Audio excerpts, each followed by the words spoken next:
मगधीरा एक माली था जो हरिपुर गांव में भंवर सिंह की हवेली के बगीचे की खिदमत में सलगन था। मगधीरा की मेहनत से भंवर सिंह के बगिया में रंग बिरंगे फूल खिलते थे, जिनके व्यापार से भंवर सिंह बड़ी तादाद में कमाई करता था। मगधीरा, अरे ओ मगधीरा, कहाँ मर गया है? जी मालिक, कहिए। ये बाग के गुलाब मुरझाए क्यों हैं? कैसा बेढंगा देखभाल कर रहा है तू बगिया की? तुझे पता है ना, ये बैंजनी गुलाब ही मेरे बाग की जान है। जानता हूँ हुजूर, मगर फूलों का खिलना और मुरझाना उस परमात्मा के हाथ में है जिसने प्रकृति की रचना की है। जब सारी गुत्थी भगवान के हाथों में है तो तू माली क्या मुफ्तखोर की कमाई हपसेगा? चल फूट यहाँ से। अरे मालिक, मुझे गरीब पर ऐसा गजब मत करो। मेरी मासूम बिटिया आस लगाए मेरी बाट जो रही होगी। मुझ माली का मेहनताना दे दो, मैं चला जाऊंगा। तू सीधेपन से जाता है कि नहीं? अरे ओ भीमा, ये माली दरवाजे का रास्ता भूल गया है, जरा इसे दरवाजे से भेंट तो करा। जी मालिक। भीमा मगधीरा को घसीट कर बाहर कर देता है और हारा हुआ माली टूटे मन से अपने घर की ओर बढ़ रहा था। तभी उसकी नजर जमीन पर पड़े हरे भरे पौधे पर जाती है। अरे जाने किसने इस पौधे को यूं उखाड़ फेंका है, मगर इसकी जड़ जमीन पकड़ सकती है। मगधीरा उस पौधे को लाकर कच्चे माटी के आंगन में लगा देता है। दिन बीतते जाते हैं और वह पौधा जमीन में जड़ पकड़कर पेड़ के प्रारूप में बदलने लगता है। नीलम, देखो, पिताजी का लगाया पौधा पेड़ बनकर कैसे तने खड़ा है। देखना, बहुत जल्द ये टूटा पेड़ फलवत हो जाएगा, फिर इस पर उगे फलों को बेचकर हमारी गरीबी मिट जाएगी। अपनी नादान बेटियों के आंखों में इठलाते भ्रमित सपने को देखकर मगधीरा टूटे मन से कहता है, हे भगवान, लानत है मुझ गरीब पिता पर। मेरे रहते 2 दिन से मेरी बेटी के पेट में एक दाना नहीं पड़ा। मुझे तो डूब मरना चाहिए। घर पर मंडराती घनघोर घटाओं में मगधीरा पर इस कदर घेरा डाला कि वह कुछ ही दिन में मिट्टी में घुल मिल गया, जिसके बाद दोनों बहनों के माथे पर अनाथ की मोहर लग गई। मगर कहते हैं ना, किसी के चले जाने से जीवन कहाँ रुकता है। दोनों बहनें कभी गांव गढ़ के आगे हाथ पसारती तो कभी सर्द भरे माहौल में मंदिर की सीढ़ी पर भीख मांग कर भूख मिटाती। नीलम, मत रो, चुप हो जा मेरी बहन। दीदी, हम कब तक ऐसे ही भीख मांग कर अपना भरण पोषण करेंगे? हमें वक्त का इंतजार करना होगा। दिन गुजरते हैं, बावजूद इसके दोनों अनाथ बहनें गरीबी के आगे घुटने नहीं टेकती। वह हर दिन आंगन में लगे उस पेड़ से घंटों बात करती। 10 साल बाद। क्या हुआ संध्या दीदी, आप इस पेड़ के पास क्यों खड़ी हैं? कुछ नहीं मेरी बहन, बस सोच रही थी कि वक्त कैसे रेत के जैसे हाथों से फिसल जाता है। 10 साल बीत गए, जमाना कहाँ से कहाँ बढ़ गया, मगर हम अनाथ बहनें आज भी गरीबी के गड्ढे से निकल ना सके। इतने सालों से इस पेड़ को पानी दे रहे हैं, मगर देखो, विशाल कद बढ़ने के बाद भी ये पेड़ टूटा है। बसंत बहार में भी इस पेड़ पर पतझड़ छाया रहता है। पता है दीदी, बचपन का एक सपना आज भी मन में लुकोए रखा है। सोने के गहने पहनने का मन है, मगर इस बदहाली में तो हम बहनों को एक वक्त का खाना भी मुशक्कत से मिलता है। चलो संध्या, घर के भीतर चलते हैं। चारों ओर पूस की पुरवाई बयार बह रही है। ऐसे ही कुछ दिन बीत जाते हैं। तभी एक रात सर्द भरी तूफानी लहर उनके फूस के झरोकों से अंदर आ जाती है और देखते ही देखते मूसलाधार बरसात शुरू हो जाती है, जिस मारे उनका कच्चा मकान किनकों की तरह ढहने लगता है। भागो नीलम, ये घर गिरने वाला है। दोनों बहनें पेड़ की ओट के नीचे आकर खड़ी हो जाती हैं, मगर घर छिन जाने का दुख उनकी आंखों से आंसू बनकर छिटक रहा है। क्या बिगाड़ा था हम अनाथ बहनों ने भगवान का, जो हमसे हमारा घर भी छीन लिया। अचानक दोनों अनाथ गरीब बहनों के इर्द गिर्द कई सारे सोने के गहनों के ढेर लग जाते हैं, जिसे देख दोनों हक्की बक्की रह जाती हैं। ये तो सोने के गहने हैं, मगर ये आए कहाँ से? अपने पीछे देखो संध्या, नीलिमा।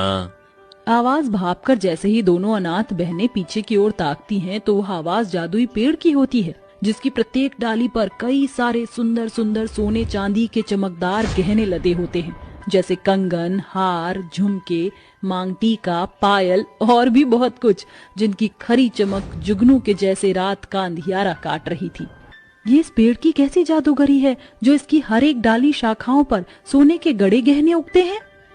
मैं एक जादुई गहनों का पेड़ हूँ, जिस पर उगने वाले सोने के गहने कभी खत्म नहीं होते। मेरा जीवन तुम बेसहारा बहनों की देन है। तुमने मुझे पानी खाद देकर सींचा है। इसलिए मुझ पर उगने वाले सोने के गहने पर सर्वाधिक हक तुम्हारा है। इन सोने के सभी गहनों को बेचकर तुम नए सिरे से घर की नींव रखो। मैं अंत तक तुम्हारी मदद करूंगा। दोनों अनाथ बहनें जादुई गहनों के पेड़ से मिले सभी गहने को बेचकर आलीशान घर बनवाती हैं। फिर एक रात, हे जादुई गहनों के पेड़, हमें तुम्हारी जरूरत है। उन बहनों की पुकार सुनकर पेड़ के चारों ओर एक सुनहरी चमक प्रकाशित होती है और देखते ही देखते पेड़ की सभी डालियां गहनों से लदकर लहलहाने लगती हैं। तभी पेड़ अपनी आंखें खोलता है और बोलता है, कहो, तुम्हें मुझसे कितनी मदद चाहिए? तुमसे जो गहने हमें मिले थे वो घर की नींव में कम पड़ गए, इसलिए अब हम गरीब बहनों को और गहनों की जरूरत है। हाँ, क्यों नहीं, चाहो तो मुझ पर उगे सारे गहने तोड़ लो। ऐसा कहते हुए जादुई गहनों के पेड़ की टहनी उन अनाथ बहनों की ओर झुक जाती है, जिसके बाद वह बहनें हाथ बढ़ाकर कई सारे गहने तोड़कर घर का बचा हुआ हिस्सा भी बनाकर तैयार हो जाते हैं। अब जब कभी उन अनाथ बहनों को जरूरत पड़ती तो वह जादुई गहनों के पेड़ के पास आती और अपनी परेशानी की गुत्थी सुलझाती। फिर एक दिन, संध्या दीदी, मेरे ना हमेशा से सोने के गहने पहनने की इच्छा रहती है। पहले तो हम गरीबी में रूखा सूखा खाकर दिन बसार रहे थे, मगर अब तो हमारे पास जादुई गहनों का पेड़ है। क्यों ना हम अपने इस अधूरे को आपको पूरा कर लें? हाँ, क्यों नहीं नीलम। उस रात एक बार फिर दोनों बहनें जादुई गहनों के पेड़ के पास आकर उसे पुकारती हैं, ऐ जादुई गहनों के अनोखे पेड़, जागो। इतने के साथ एक बार फिर जादुई गहनों का पेड़ अपने तिलस्मी प्रारूप ले लेता है। साथ ही उसकी प्रत्येक टहनियों पर सोने के चमचमाते गहने जुगनू की नाई टिमटिमा उठते हैं। ये लो संध्या, नीलिमा, जितने गहने चाहिए हो तोड़ लो। जैसे ही गहनों से लगा जादुई पेड़ उनकी ओर झुकता है, वह दो भारी से झुमके और कंगन का जोड़ा और एक प्यारा सा चांदी का पायल भी तोड़ लेती हैं। क्या तुम बहनों को मुझ पर फलवत बहुतेरे गहनों में से केवल ये कंगन, पायल और झुमके ही चाहिए? हाँ जादुई गहनों के पेड़, इतना ही काफी है, शुक्रिया। ऐसे ही समय बीतता है, जिसके साथ दोनों बहनें और जादुई गहनों के पेड़ में गहरी दोस्ती हो जाती है। और वह दिन भी आ जाता है जब दोनों बहनों की शादी पक्की हो जाती है। उस रात दोनों बहनें अपनी शादी का पहला न्योता जादुई गहनों के पेड़ को देती हैं। क्या बात है, आज तुम दोनों बहन बड़ी हर्षित हो। मानो तुम्हारे चेहरे पर चांदनी की चमक छिटकी हुई हो। जादुई पेड़, हम अनाथ बहनों का घर बसने जा रहा है। अरे, ये तो बड़े आनंद की बात है। बधाई हो, आज की रात रंगों से भर गई। ऐसा बोलता हुआ गहनों का जादुई पेड़ खुशी से इठलाते हुए झूम उठता है, जिसके साथ उसकी टहनियों पर टिमटिमाते सुंदर सुंदर गहने झमझमाकर आंगन में गिर जाते हैं। ये लो मेरी मित्रों, जब तुम दुल्हन का जोड़ा पहनकर ये गहने अपने कंचन चितवन पर पहनोगी तो तुम्हारा रूप निखर उठेगा। जाओ, एक नया सवेरा तुम्हारी राह तक रहा है। शुक्रिया जादुई पेड़, अगर तुम्हारी डाल पर गहने ना होते तो हम अनाथ बहनें गरीबी के गड्ढे में मर मिट जाती। मगर आज जब हम उस गुजरे हुए गरीबी को याद करते हैं तो आंसू के साथ तुम्हें धन्य रखेंगी। इसके बाद दोनों बहनें वो गहने बटोरने लगती हैं जिसमें दुल्हन के श्रृंगार का तमाम गहना, जैसे हाथ फूल, बाजूबंद, मांग टीका, झुमके, हार, कमरबंद, पायल शामिल था। शादी के दिन दोनों बहनें उन गहनों में सज धज कर अपना चेहरा दर्पण में देखती हैं। वह किसी अप्सरा के तुल्य दिख रही थी। इस तरह आखिर में वह सोन चिड़िया अपने आंगन की मिट्टी से विदा होकर नए जीवन में कदम रखती है। मगर आज भी वह जादुई गहनों का पेड़ उसी सोने आंगन में खड़ा है। अजी, कब तक ऐसा चलता रहेगा? बल्लू और भूमि की स्कूल की फीस भी नहीं भरी है अभी तक, ऊपर से मुखिया हमारे पैसे भी नहीं दे रहा है। थोड़ा सब्र करो सरोज, मुखिया साहब हमारे पैसे दे देंगे और उसके बाद अपने बच्चों के स्कूल की फीस भी भर देंगे और घर का राशन भी ले आएंगे हम। सरोज और भीमा रोजाना मुखिया के घर का काम खत्म करके एक नदी किनारे से आपस में बातें करते करते गुजरा करते थे। वह रोजाना उस नदी किनारे से गुजरते हुए अपनी परेशानियों के बारे में एक दूसरे से बात करते हुए जाते थे। एक दिन उन दोनों को नदी के अंदर एक बहुत बुजुर्ग आदमी दिखाई देता है। अरे, ये आदमी इस नदी में क्या कर रहा है? इस बूढ़े आदमी के हाथ में तो मिर्चियां हैं और यह नदी में उन्हें डाल रहा है। भीमा उस बूढ़े आदमी के पास जाता है और उससे कहता है, अरे बाबा, आप इस नदी में इन हरी मिर्चियों को क्यों डाल रहे हो? भला ऐसा करने से क्या होगा? अरे बेटा, मैं इन मिर्चियों को इस नदी में उगाना चाहता हूँ। लेकिन नदी में मिर्च कैसे उग सकती हैं? आप तो बेकार में मेहनत कर रहे हो। क्या तुम मेरी मदद करना चाहोगे? बूढ़े आदमी के पूछने पर भीमा उसके साथ नदी में मिर्चियां उगाने की कोशिश करता है, लेकिन ना तो भीमा नदी में मिर्चियां उगा पाता है और ना ही वह बूढ़ा आदमी। जिसके बाद भीमा अपनी पत्नी सरोज के साथ वापस घर लौट आता है। अब तो राशन भी खत्म हो गया, कल हमें किसी भी हाल में मुखिया से पैसे लेने ही होंगे। कल मैं मुखिया से पैसे जरूर मांगूंगा। जो भी घर में बचा खुचा होता है सरोज बना देती है, जिसके बाद वह अपने पति और अपने बच्चों के साथ खाना खाकर सो जाती है।